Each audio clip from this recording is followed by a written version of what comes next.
Atos capítulo 22. E agora, por que te demoras?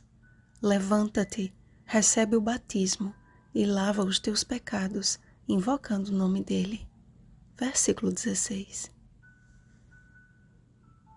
Toda a Bíblia foi escrita apontando para o plano da redenção. Desde a entrada do pecado no mundo, foi revelado ao ser humano a obra salvífica do descendente da mulher e a derrota da antiga serpente. Gênesis capítulo 3, versículo 15. O perfeito sacrifício de Cristo garantiu ao homem o resgate de sua condição pecadora, cobrindo todo o penitente com seu manto de justiça. A Bíblia, porém, apresenta um único pecado como sendo imperdoável, uma verdade que saiu dos lábios do próprio Jesus quando afirmou: Em verdade vos digo que tudo será perdoado aos filhos dos homens, os pecados e as blasfêmias que proferirem, mas aquele que blasfemar contra o Espírito Santo não tem perdão para sempre, visto que é réu de pecado eterno. Marcos capítulo 3, versículos 28 ao 29. O pecado contra o Espírito Santo não se trata apenas de difamar o seu nome, mas de rejeitar a sua obra no coração a tal ponto de não mais ouvir a sua voz. A mulher de Ló, por exemplo, cometeu este pecado selando o seu destino eterno. Em Gênesis 19, percebemos que, atendendo à intercessão de Abraão, 2 mensageiros celestiais foram enviados a fim de salvar Ló e sua família. Mas a escolha insensata de Ló em fixar residência em Sodoma lhe custou a perdição de toda a sua casa. Ao lermos a história, percebemos que Deus, em sua infinita bondade e misericórdia, fez de tudo para salvar aquela família. Mas o escárnio dos genros de Ló, a morte de sua esposa e o plano incestuoso de suas filhas são provas irrefutáveis de que quando ultrapassamos os limites estabelecidos por Deus, a nossa queda pode ser fatal e irreversível. A defesa de Paulo se lida com olhos espirituais, expressa a linguagem de alguém que manifestava genuíno amor cristão pelos pecadores. Paulo apelou às suas 3 origens: religiosa, cristã e de nascimento. Religiosa, a fim de deixar bem claro que o zelo pela lei que havia aprendido desde a infância permanecia intocável. Cristã, porque ao conhecer Jesus, tudo o que havia aprendido ganhou novo significado. E de nascimento, a fim de ser poupado de um sofrimento desnecessário e que traria graves consequências para seus algozes. Quando o apóstolo disse a seus irmãos que estava disposto até mesmo a morrer pelo nome de Jesus, não significa que não faria de tudo para conservar a sua integridade física. Dar as costas ao açoite, sabendo haver a possibilidade de se ver livre do opróbrio, não seria um ato de coragem, mas de estupidez.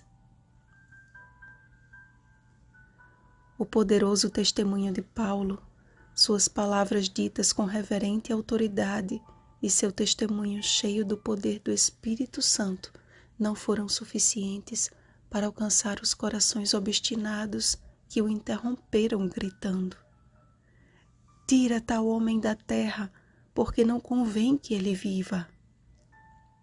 Como foi com Jesus, Paulo experimentou o desprezo de seu próprio povo e estava prestes a passar por semelhante sessão de açoites, não fosse o escape de sua cidadania romana.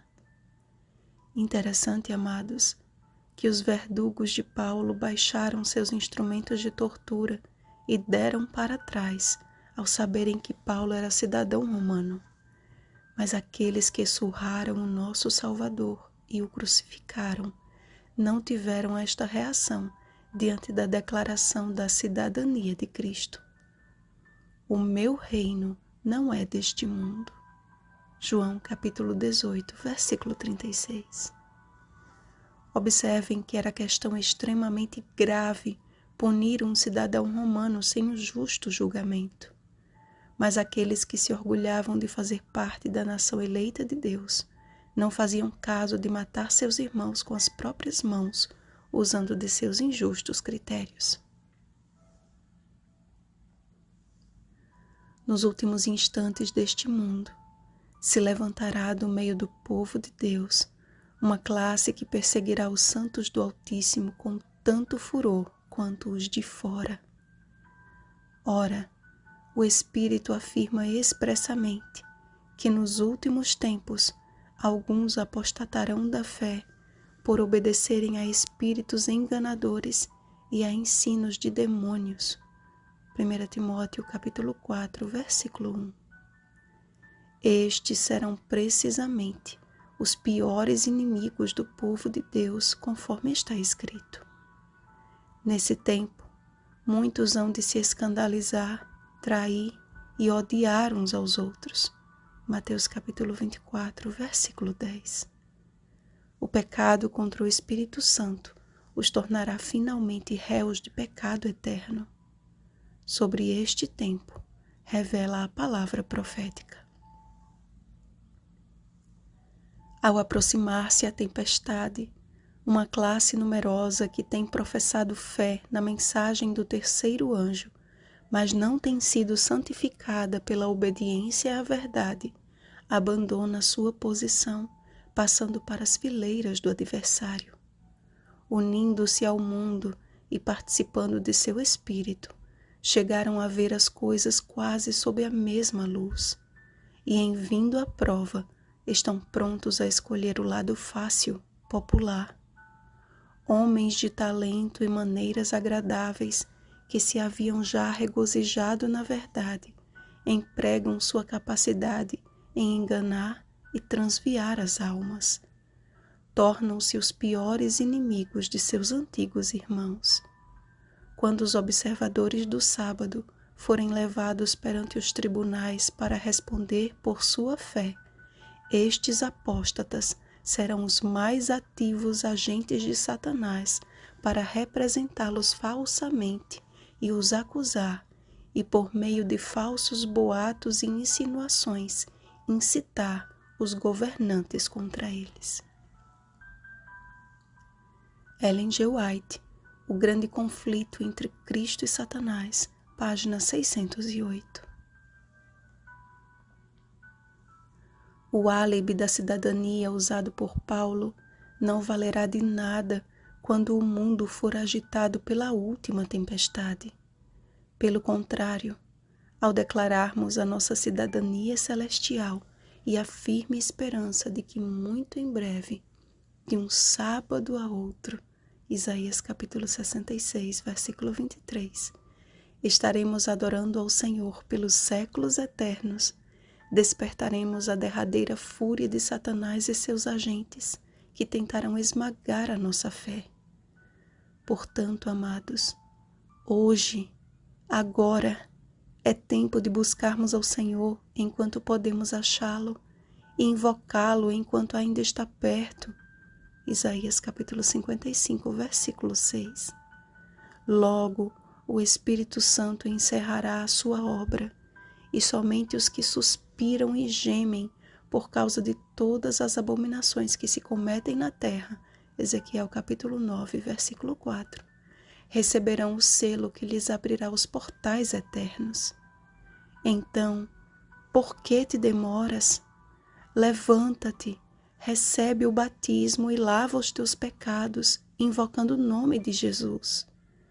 E se você já é batizado, renove o seu compromisso com Cristo e dia após dia clame pelo poder do Espírito Santo a fim de fazer a vontade de Deus. Como alguém que necessita desta mesma obra salvífica diária, eu imploro, não perca mais tempo, pode ser a sua última chance. Vigiemos e oremos. Bom dia cidadãos do reino dos céus. Rosana Garcia Barros.